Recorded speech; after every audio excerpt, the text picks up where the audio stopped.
We are, as a society, obsessed with this idea of equality. And this isn't something new. This is an obsession that the founders shared with us more than 200 years ago, when they couldn't get through the first 2 sentences of our first official document without talking about equality.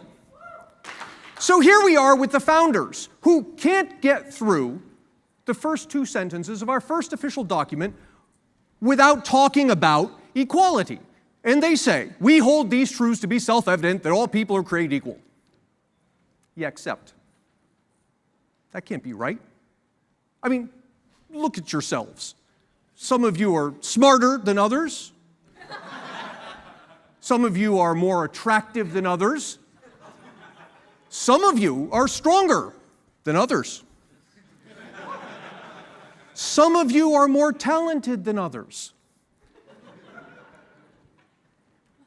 But all of these differences that you see, this is not what the founders had in mind when they talked about equality and inequality. All of this stuff is diversity. We're all different in very fundamental ways. When the founders talked about equality, they meant that we were equal in the political sense, that no one of us has the right to rule over any others of us without those others' consent.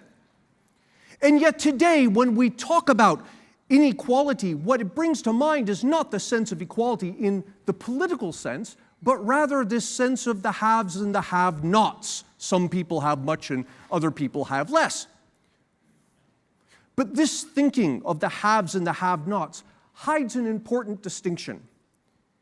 That is, there are really 2 types of equality when you think about it in terms of the haves and the have-nots. There's equality of outcome and there's equality of opportunity.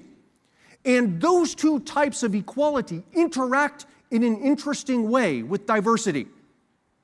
If you have a diverse population and you subject them to equal opportunities, those who are stronger, more attractive, maybe born into better circumstances, they will advance farther, and you will end up with unequal outcomes. Conversely, if you take this diverse population and you subject them to unequal opportunities, then you can achieve equal outcomes. The moral of the story is, you cannot be for or against equality or inequality. You can only be for or against a particular combination of both.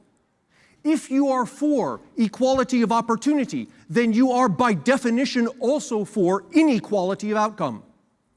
And if you are for equality of outcome, then you are by definition also for inequality of opportunity. If you have a diverse population, those 2 equalities and inequalities will necessarily go together. Now, you might say, okay, yes, but I see the loophole here. All we have to do is eliminate diversity, make everybody the same. The problem with that is, look at what diversity has given us. All of the wonderful things we have precisely because you can do things that I can't. And I can do things that you can't. And when you do what you're good at and I do what I'm good at, we can exchange and we both become better off and we get all of this wonderful stuff.